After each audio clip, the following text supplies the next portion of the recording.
Nouveau tour de l'actualité sur Télésud. Merci à vous de nous rejoindre vendredi 14 septembre à la une. Le virus Ebola continue à faire des victimes en RDC. Avec ce nouveau chiffre, plus de 30 morts et 70 personnes infectées. Un bilan qui a plus que doublé en une semaine. L'identité arabe en débat au Maroc. Plus d'un an après le printemps arabe, il s'agit de fournir à la jeunesse un socle de réflexion et de dialogue et leur permettre ainsi de participer aux grands défis de leur nation. Et puis, en fin de journal, notre invité, Berthé Wan, auteur et dessinateur de bande dessinée. Nous évoquerons son ouvrage Évasion, plus qu'une BD. C'est le fruit d'un parcours plutôt atypique. Nous y revenons dans un instant. La situation est grave, ce sont les mots du porte-parole de l'OMS sur le bilan des victimes du virus Ebola qui s'alourdit au nord-est de la République démocratique du Congo. 31 morts, aucun traitement spécifique ni de vaccin contre ce virus n'existe à l'heure actuelle. Les autorités sont toutefois à pied d'œuvre pour endiguer la maladie. Patricia Drelin. La fièvre hémorragique Ebola est très contagieuse et gagne du terrain dans le nord-est de la RDC.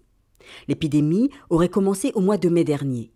La porte-parole de l'OMS, Fadela Chaïb, a annoncé aujourd'hui que le bilan des victimes du virus Ebola avait plus que doublé en une semaine, passant de 15 à 31 morts, dont 9 ont été confirmés comme dus à l'Ebola par les analyses en laboratoire. 159 personnes qui ont été en contact avec des malades sont actuellement suivies.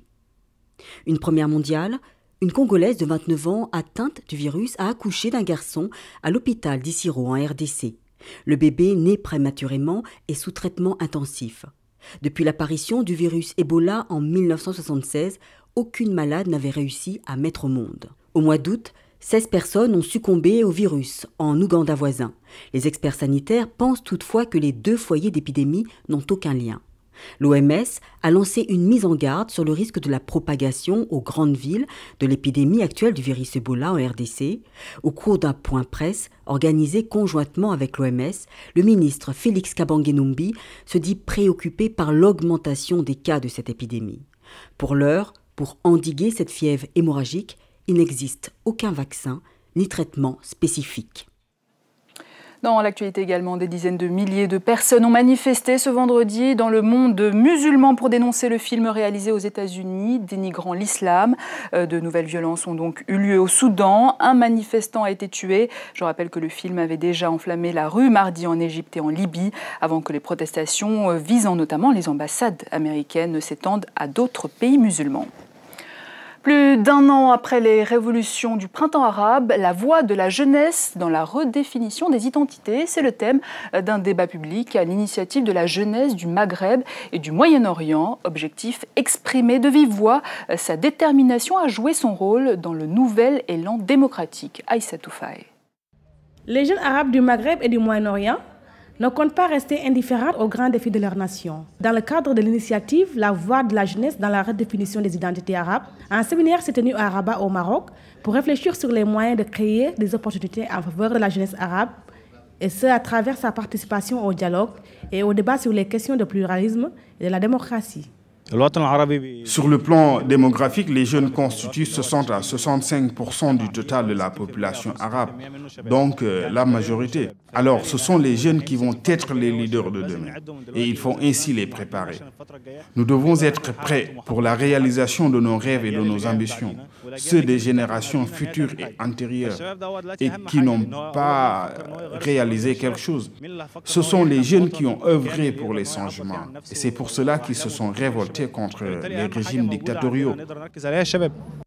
Au Maroc, l'objectif est de mobiliser les jeunes marocains et les faire participer à des débats publics partout dans le pays. Au total, 35 000 participants, dont quelques 6 000 jeunes marocains, sont venus de l'Égypte, de la Jordanie, de la Tunisie, de la Libye, entre autres. Il faut rappeler, la jeunesse a été au cœur des vagues révolutionnaires qui ont permis d'entrevoir un élan de démocratisation du monde arabe en particulier. Zoom à présent sur la deuxième édition de la Biennale de Belleville qui s'ouvre ce samedi. Pendant un peu plus d'un mois, ce quartier multiculturel de Paris devient un véritable terrain d'expérimentation artistique. Entre expositions, interventions d'artistes et projets inédits, c'est tout un programme. Salah Eddine Gakou. La Biennale de Belleville sous le signe des révolutions artistiques, urbaines et politiques. Elle se déroulera au pavillon Carré de Baudouin, au 104 et dans différentes places du quartier jusqu'au 20 octobre.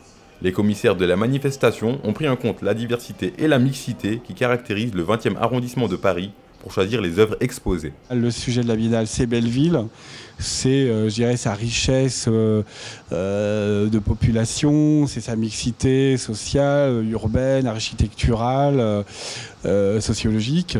Et donc, on est en fait partie de cet état des lieux pour constituer une manifestation qui, en fait, soit un peu un miroir de la réalité de Belleville, qui est quand même, on dirait, un quartier très, très particulier de Paris. La diversité dans le choix des œuvres est grande.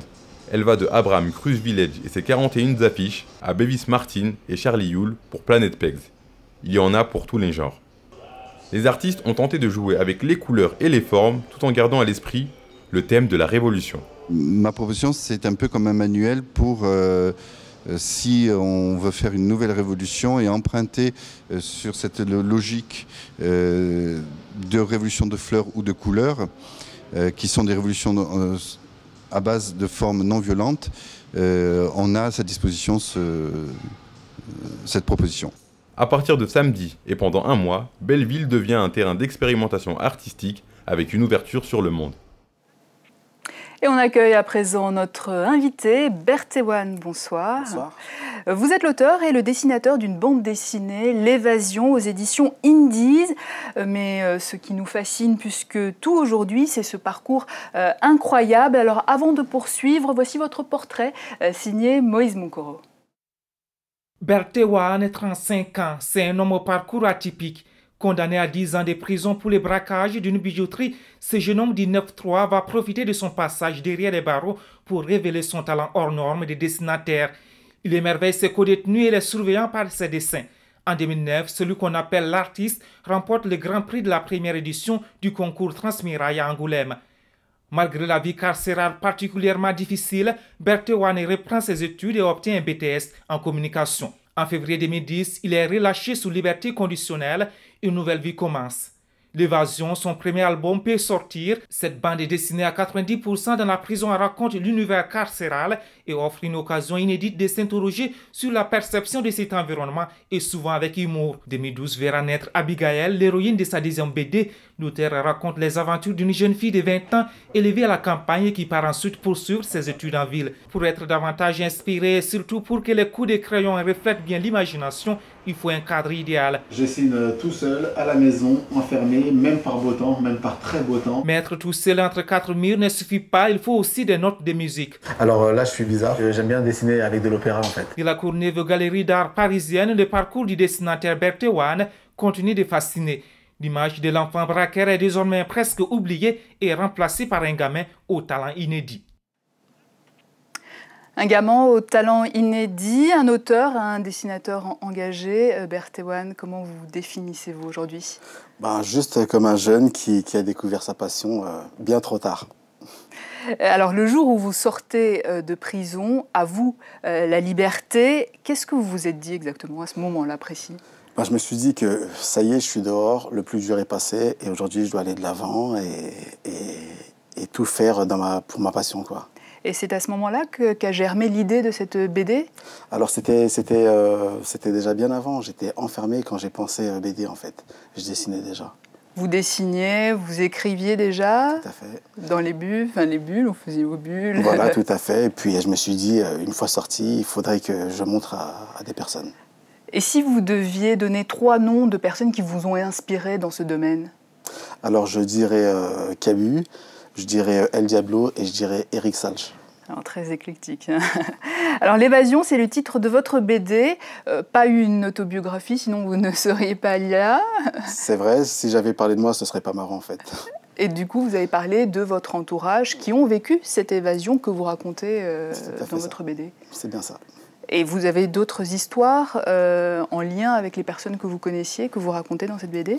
Oui, en fait, j'ai vraiment tenu à parler de différentes personnes parce qu'en prison, pour les personnes enfermées, on ne vit pas tous la prison de la même façon. Et j'avais envie de le raconter avec humour.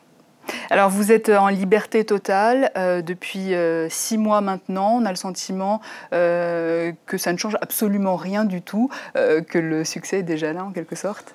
Succès. Disons qu'on essaye de faire quelque chose et puis tant mieux, ça commence bien. Alors, vous êtes en préparation d'un 2e album. Vous pouvez nous en dire un mot? Alors là, c'est la surprise totale en fait. Et vous avez déjà votre titre? Surprise encore une fois. Le thème? Le thème, même pas. Ce que je pourrais vous dire, c'est que c'est un album qui sortira début 2013, je l'espère. D'accord, très bien. Berthéoine, merci beaucoup. Je rappelle donc le titre de votre BD, L'évasion, aux éditions Indies. Bonne continuation à vous et à très bientôt. Et il est temps à présent de clore cette édition. Mais avant, je vous rappelle une des informations principales développées dans ce journal. 31 morts et 70 personnes infectées. C'est le dernier bilan du virus Ebola qui continue de faire des ravages en RDC. En attendant d'endiguer la maladie, l'OMS a lancé une mise en garde sur le risque de propagation de l'épidémie aux grandes villes du pays. Voilà, fin de ce journal. Merci à vous de nous avoir suivis. Tout de suite, retrouvez Afro Goals avec Ahmed Parezo. Quant à moi, je vous retrouve lundi prochain pour une nouvelle édition. À lundi.